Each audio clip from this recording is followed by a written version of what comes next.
Did you know? William Shakespeare had a curse engraved on his tombstone. When William Shakespeare died in 1616, he was buried in his hometown church in Stratford-upon-Avon. But here's the twist. His gravestone comes with a poetic warning. The inscription reads, "Good friend, for Jesus' sake forbear to dig the dust enclosed here. Blessed be the man that spares these stones, and cursed be he that moves my bones." Translation? Shakespeare basically said, don't even think about moving me. See, back then graves were often dug up to make room or bones were moved to charnel houses. But Shakespeare clearly wanted to rest in peace, forever. And did it work? Well, his grave has never been officially disturbed, maybe because people didn't want to risk the curse.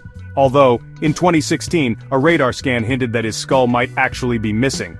So yes, the Bard's final play might just be the world's oldest grave warning. Did you know? African elephants are evolving toward tusklessness in some regions because of poaching. For decades, poachers targeted elephants with big, impressive tusks for ivory. The result? Elephants without tusks, a rare trait mostly in females, had a survival advantage. In Mozambique's Gorongosa National Park, just 2 to 4% of female elephants were tuskless before the Civil War. After years of intense poaching, that number shot up to about 30%. The reason? It's genetics. Tusklessness is linked to a mutation on the X chromosome. It's mostly female since males with this gene rarely survive. The catch? Tusks aren't just for show. They're vital tools for digging water and protecting the herd. So while tuskless elephants dodge poachers, they face new challenges in the wild. That's real-time evolution thanks to us humans. Did you know? Pit bulls are generally very affectionate and are not among the most aggressive breeds by nature. Ever heard someone call pit bulls Velcro dogs? That's because they love sticking close to their humans. As in, personal space does not exist close. In fact, pit bulls often score higher on temperament tests than breeds like golden retrievers. Yep, you heard that right.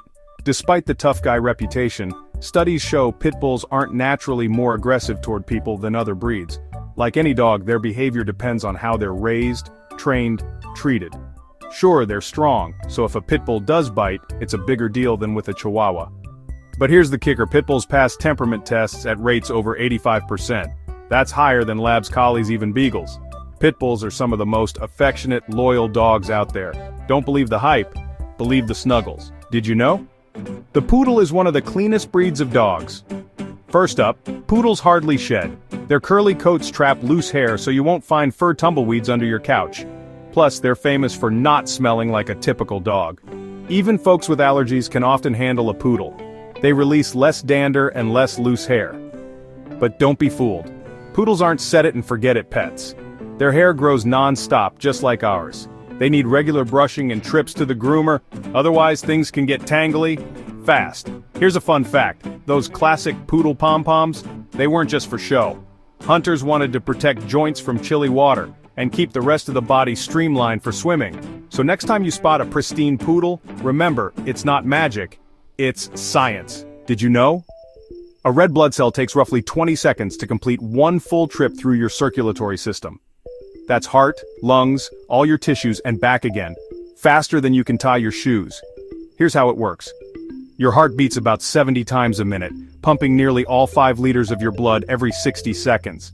But a red blood cell outpaces even that, zipping through your system in just 20 seconds flat. And if you start jogging or get hot, your circulation speeds up. Sometimes that same cell finishes the lap in 10 seconds or less. But if you're cold or not feeling well, it might slow down a bit. Fun fact, over its lifespan, one red blood cell circles your body about 5,000 times. So next time your heart's pounding, thank your red blood cells for the speedy delivery. Did you know? Your brain uses 20% of the total oxygen in your body. Even though your brain is just 2% of your body weight, it grabs about 20% of every breath you take, because your brain runs on oxygen and glucose, like a tiny engine that never shuts off. That oxygen helps fuel ATP, the molecule that powers every nerve impulse and wild idea you've ever had. Most of that energy goes straight to your gray matter, the part that does all the thinking, planning, and daydreaming. The white matter's just there for the connections. And get this, for kids, their brains can hog up to half of their body's oxygen and energy. No wonder they're always learning and asking why. So next time you take a deep breath, thank your brain for being such a high-maintenance genius. Did you know? Using tanning beds before age 30 increases your risk of developing melanoma by 75%. The World Health Organization and International Agency for Research on Cancer both rank tanning beds in the same danger zone as tobacco and asbestos. Now, studies show that using tanning beds before age 30 sends your risk of melanoma, the deadliest skin cancer, up by about 75%. Why? The UV rays in tanning beds are intense. They go deep, damaging your skin's DNA. Over time, this damage can trigger cancer, and it's not just melanoma you're risking. Tanning beds also raise your chances of getting basal cell carcinoma and squamous cell carcinoma.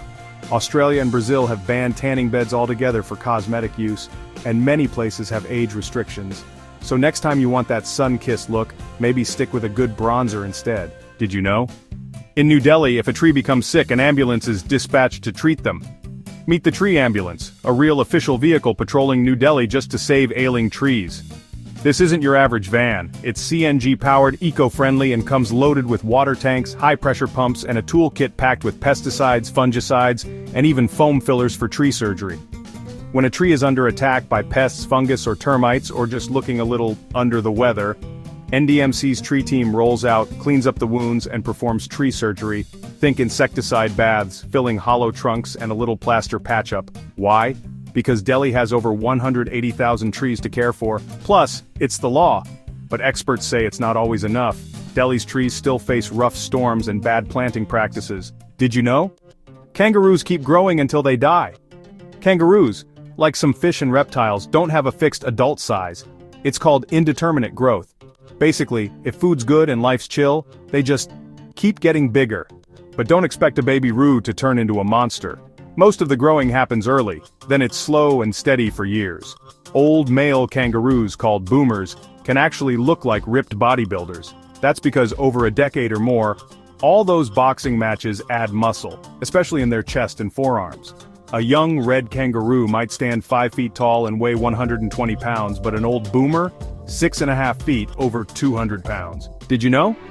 When the Titanic sank in 1912, there were 3 dogs that survived. When the Titanic set sail in 1912, there were about a dozen lucky dogs too.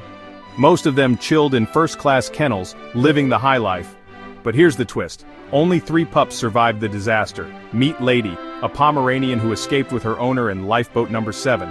Another Pomeranian owned by the Rothschilds also made it. Sun Yat-sen, a Pekingese with publishing royalty, also made it. The big dogs? Sadly, they were left behind. One passenger even let the kennel dogs loose during the chaos. Imagine Great Danes sprinting down the deck. Oh, and there was supposed to be a dog show the next morning. Did you know? Extreme ironing is a sport in which people take ironing boards to remote locations and iron items of clothing. People drag their ironing boards to wild places like mountain cliffs, forests, or even underwater and press their clothes. It started back in 1997, when Phil Shaw from England decided rock climbing and ironing should go hand in hand. He called it the latest danger sport that combines an extreme outdoor activity with the satisfaction of a well-pressed shirt. Since then, there have been world championships and records set everywhere, from Everest Base Camp to the world's deepest pool. Divers have ironed underwater, people have pressed shirts while parachuting, and some folks even powered their irons with volcano heat. Did you know? There is a British chocolate scientist who insured her taste buds for £1 million.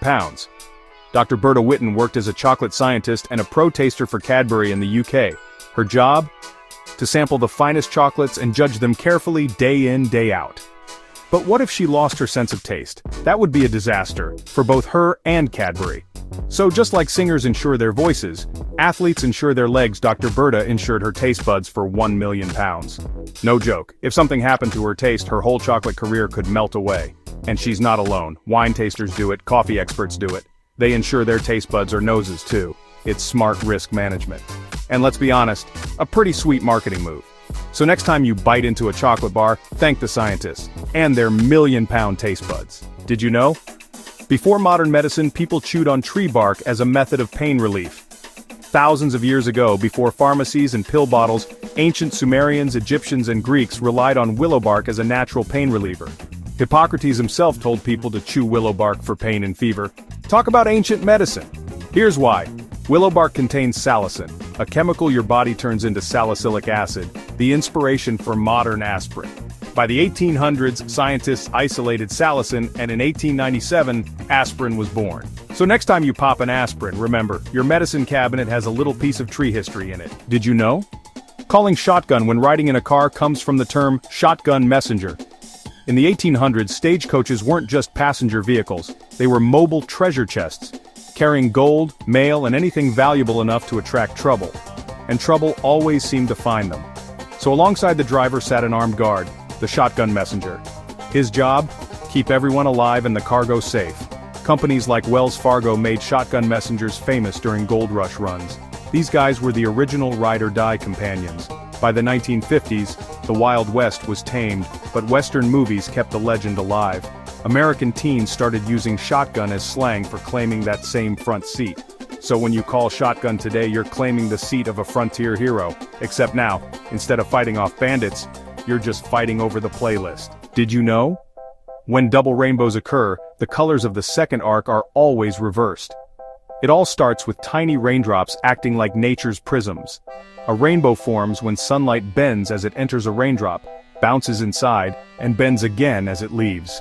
That's why we see red on the outside and violet on the inside. But sometimes, light gets ambitious and bounces twice inside the droplet. This creates the secondary rainbow. Fainter, wider, and with colors completely flipped. Primary rainbow, red outside, violet inside. Secondary, violet outside, red inside. It's like nature's playing mirror games. That dark space between them, that's Alexander's band, discovered 1,800 years ago. So next time you spot a double rainbow, remember, you're witnessing light doing gymnastics in millions of tiny droplets. Science is pretty spectacular. Did you know? The front paws of a cat are different from the back paws. Front paws have 5 toes each, including that sneaky dew claw up high. Back paws? Just 4. That's 18 toes total for most cats. Front claws are curved daggers, perfect for grabbing prey. Back claws are flatter, built for traction, not assassination. The front paws are for climbing, swatting, and adding a touch of feline drama, while back paws provide the rocket fuel for epic leaps. Those front paw pads are like tiny fingertips, feeling everything.